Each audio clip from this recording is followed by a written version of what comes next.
Welcome to my video on SharePoint SPFx development. In this video, I'm going to explain how to create a custom SharePoint SPFx WebPart for document search, searching using the REST API method. So SharePoint has a REST API which can be used to search within SharePoint framework, and these REST API you can use it in any of your call method, not just the SPFx. It has its own format of search API, REST API call. You can use it in any of your application. In this scenario, I would use in my tenant. My tenant is the ms.grt.sharepoint.com.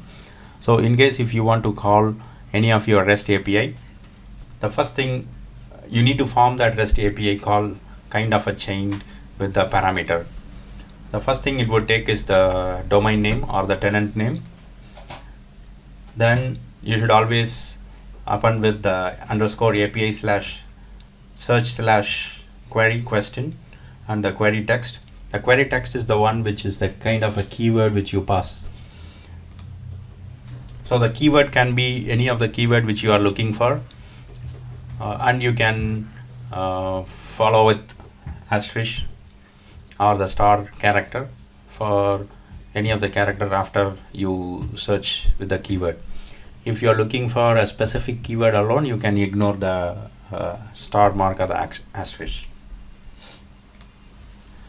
And you can chain with multiple query parameter. And in my case, I would add the sort list.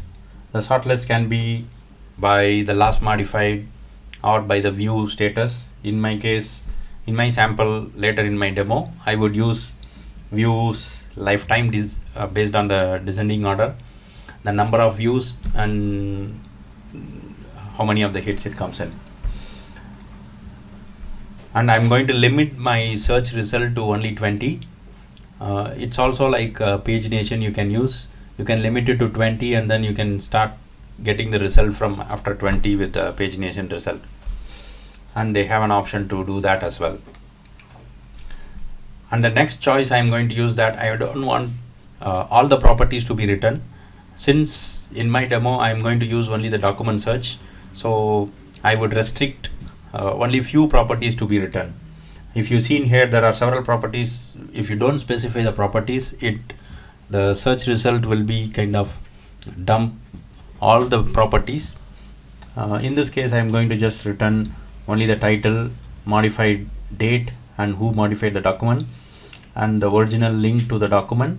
Parent link is the folder link or the library link based on where the document comes from, and the extension to show the icon, relevant icon for the extension.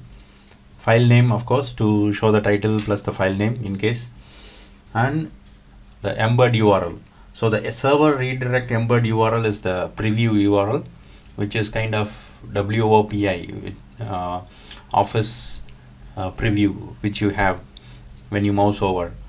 Okay, and the highlight hit text, which is like a snippet of the code or the document which it tries to show what is that inside the document, just to have an idea. And finally, I'm going to add the refinement. In the sample, I'm going to demo only pulling a document which are of this type, which is mostly the document, PDF, Word doc. I'm interested only in those kind of a document. So I'm just specifying the extension. So once I form this REST API, the whole REST API will look like this. So this is the URL you need to pass into, and once you pass in, you will get the search result. And based on the result, you can manipulate your detail. So when you pass the REST API within your SharePoint, you would get the output. You can see the output format on the left side. The first option is that whenever you call the REST API without specifying any header, you would get only the XML output. So still the XML output is valid. And if you want to specifically need a JSON format. In the header you should say accept application / JSON. So you would get only the JSON format, and this JSON format will have all the metadata also within, which makes your JSON to be more bulky. So in most of the cases what I do is I would ignore the metadata. So to get the search result without metadata on the JSON, you need to pass the same accept JSON semicolon OData equal to no metadata. Then it would be a kind of a clean JSON file which you get in. These metadata are sometimes useful, which gives you more information about your search result, refinement, all those details. So if you want more detail about that metadata, then you can still use the metadata. And if you can see on the left side, all the results will be in the format of like primary query result. This is the primary query result, and inside the primary query result you will have the relevant results. Inside the relevant results you will have a table and the row, and in the cells you will always get the key value pair. So you will have to parse these JSON file to get all the value from the search result. And I'm going to develop or show a sample like this, wherein you would have a choice of searching a document the whole organization wide, and there is a choice to say that modified by a specific person. There will be a drop down, and there is a keyword to type in. Once you click on go, the search result will be in the card format. So you see here I'm using the bootstrap card format, and all the search result will be displayed with animation. Okay, so that's how the SPFx WebPart is going to be. Let's get started. To start with, I will run the SPFx to create a framework. This is the yo command which I usually use. Let me start creating the SPFx. Okay, so this is my PowerShell command, or the command prompt which I be using most of the time. I'll run this. So when I execute this, it should get the latest SPFx. Require permission? No. And I will continue. This would start creating a SPFx WebPart. Okay, so the SPFx project creation is successful. Now I'm going to open it in the Visual Studio Code to show the project. Okay, you can see the Visual Studio Code which is generated here, and in this project I'm going to use the jQuery, Bootstrap, Font Awesome. These are the basics in my SPFx project. So in most of the project I would use that. Let me add those dependencies in the package.json. If you go here, the package.json, you can directly add those dependencies. I'll just add the Font Awesome and Bootstrap and jQuery. You can get it from the previous project and you can just copy paste in that. That becomes much easier for you to install. If you are downloading my source code later in the GitHub, you can just run npm install. Then it will automatically install all your dependencies. That's how it works. Let me add all the dependencies. Right now I added all the dependencies. You can see here animate.css, Bootstrap and jQuery. Also I added the types for all these.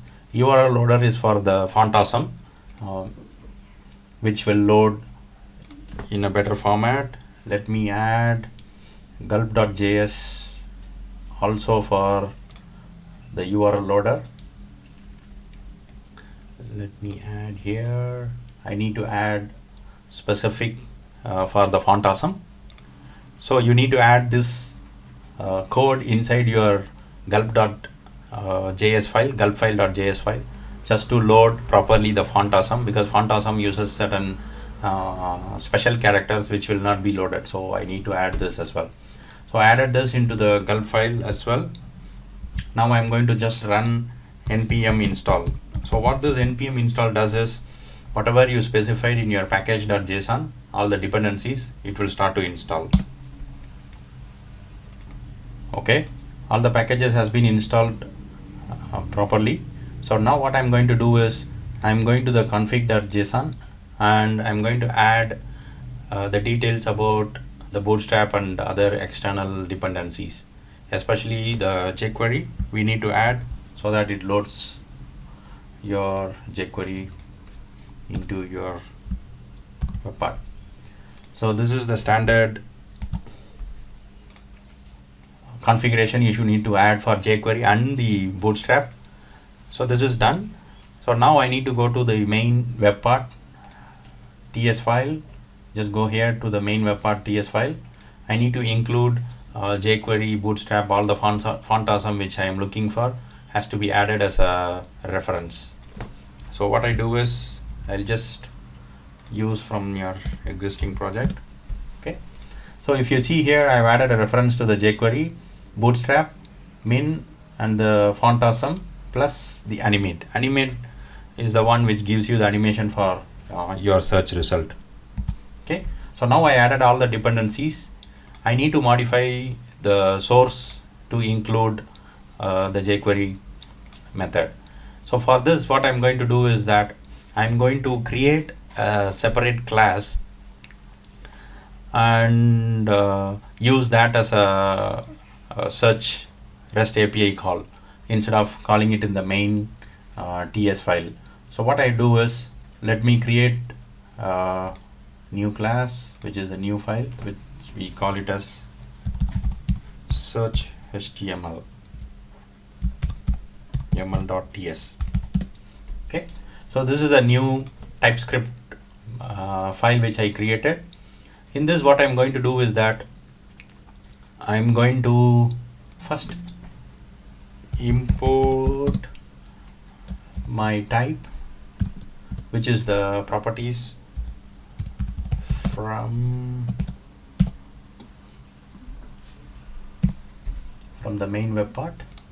I'm going to import my properties because later I would use these properties to use it in the web part. Where is that? Let's search web part. I'm importing that. Okay, so this is the first step. I'm doing it.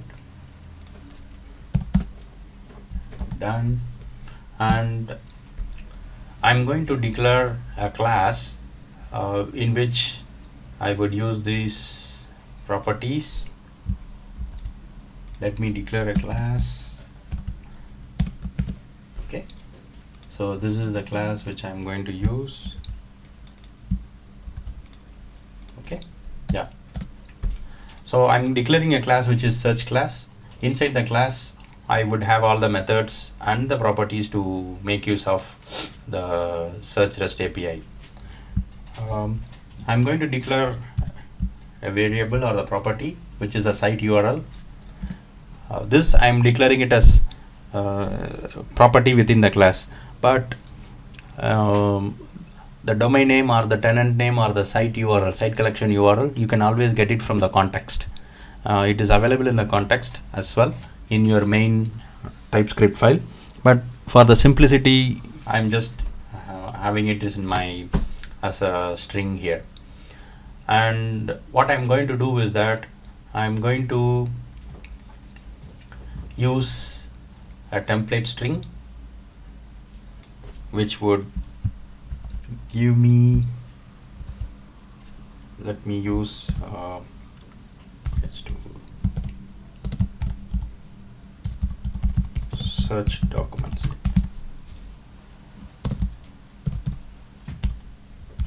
This is the HTML which I would show just for a sample, so that to make sure it works. Okay, this is the HTML template which comes from the subclass, and I'm going to create a method to initialize the search. Then later I would call the method from there. So let me use this one, save it. So if you see this type class, the TypeScript class, I have a search class inside the search class I would use these properties. Now in the main TS I'm going to import this class to make use of the property which we have declared. So what I'm going to use is that import search stm from the main class or the TS. Okay, so this is the class which I'm using in. I'm not going to render the default HTML, so instead I would use the HTML from the search STM which we declared right now. Okay, this is a standard which I'm following now, and also I'm going to use the jQuery initialize method which will initialize, which is the document read method, and I'm going to use this to initialize. Okay, so now this is a simple SPFx WebPart which will just show the heading, and this heading will be taken from this subclass or the class which is declared here. Okay, now I'm going to run the gulp serve no browser. Okay, I'm running the gulp serve. It is ready to load. Let me load it in the Visual Studio.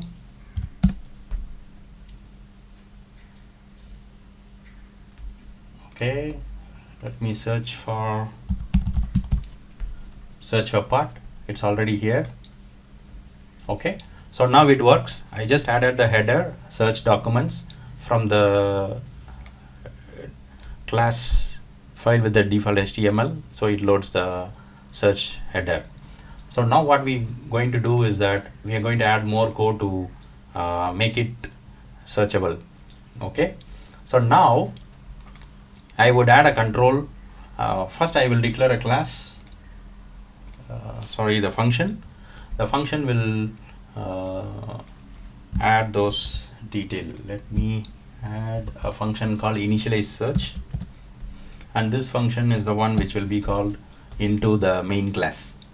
And before that I'm going to change this HTML. Let me change this HTML and add the controls for the HTML to get the keyword plus the drop down control to select.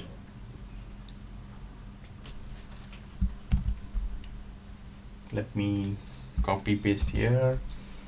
Okay, so this is the HTML I'm going to use. I'm saving it so that the build will start. If you see the HTML, it's a standard bootstrap HTML with a container and the heading, and I'm adding two controls. One is the selection control to have two choice whether you want to search within organization wide any document, and modified by the people. So here you need to specify the name of the people. Whoever modified it, get all the document from the modified by, and the search result will be here, and there is a group of controls with the bootstrap. I'm using bootstrap 4, so it's a standard control. You just copy paste. You will have a go plus the button for search, and finally I'm adding loading control. If you see here the loading icon, so whenever you click on go, I want to show some loading status. So the loading status is done here. By default it is set to none, so it will not be shown when it is loaded. Later in the jQuery we will manipulate. I've saved it. So now when I refresh, it should change the HTML. Okay, see here, I added the two controls, and I added although the animation. The animation comes from the animate.css. You can see here. Let me add. Okay, see here. Just add two class name, animated, and then fade in down. That's it. So you will have the animation from the animate.css. So now I'm going to add a code to call the REST API with the parameter which I specified. Okay, let me start adding the code. Okay, now the button name, I have given it a search flow, if you see here. So whenever someone click on that button, then the jQuery code will be triggered. So this is the jQuery code. When you click on that, it will trigger this method. In that method, what I'm going to do is that first let me show the loading icon. See here, I'm going to show the load icon. So once the load icon is shown, I'm going to empty out all the existing HTML tag which are already there. For example, if you keep clicking on go, the previous HTML tag would be there. So make sure that it is empty.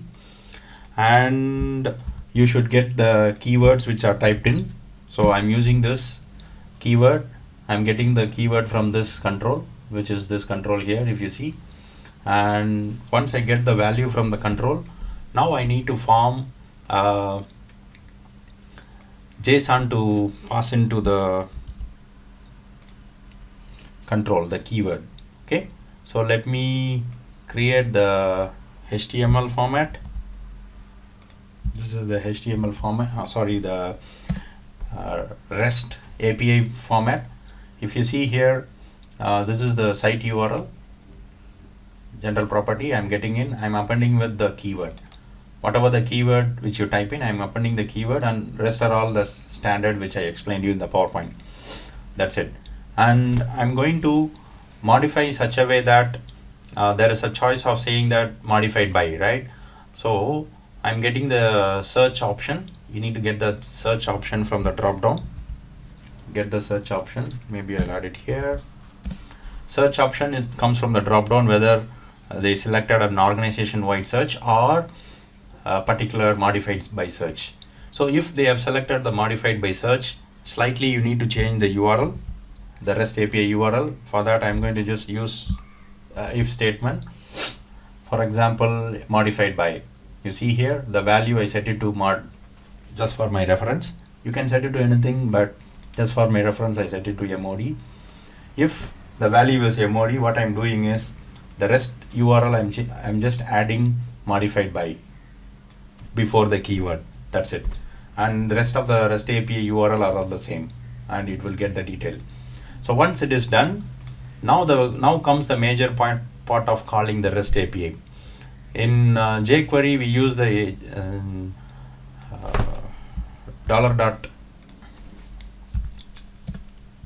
$.ajax. So this is the syntax for calling the REST API. Let me form the skeleton. So the $.ajax is the REST API call, and within that you need to specify the parameters. So I'm going to specify all the parameters which will be used. So first few parameters are this one. You need to specify the key URL which you are specifying it here. I'm going to use the get method, and the data type is the JSON. Remember, I need to pass the header which accept the no metadata to have the JSON format. And finally, you need to specify your success and the failure method. The success method is the one which will be called, and I need to have the failure method as well. Whenever something goes wrong, I want to print it somewhere and then stop the load. So for that, I would just use this one. Okay. So this is the error method. When something error happens, you just print it in the console, and finally you hide the loading icon. And in success also, you should hide the load icon and then start creating your logic to parse your JSON file. So first method is to hide your loading icon, and then if you want to write it to console, whatever the output it comes in. Okay. And finally, you need to parse your JSON. To parse your JSON, you can get just the value from the row. So in my case, you just get the rows value. Whenever a success is happen, it will get the object of result, and the result you just directly navigate. Remember, I mentioned you in the PowerPoint that if you specify the output, if you see the output, this is the output, just to show you. remember I shown you this is the primary query result property. So in the object you can directly navigate by primary query result dot relevant result dot table dot rows. That's it. Directly we can specify that, and that's how I did. And you would get it as an array of object. So this array of object you can easily iterate, and you can specify whatever the details you want to have. So what I'm going to do is that I'm going to follow some logic to parse that JSON. So now I'll be writing a code to parse the JSON result. So if you see here, I'm going to iterate through all the object. So before I start processing it, let me declare one more class, internal class for the values. So this is the class which I would use, file search class. It has several properties like the title, path, modified. So whatever the properties which for the document to be shown, I just declare it as a class, so that when I parse the JSON file, I would set it into my class. So if you see here, the result which I'm getting it from the REST API, I'm running in a loop, getting the cells, and for the each cell, okay, and this is the each cell. For the each cell, there is a key value pair. Remember I shown you the output.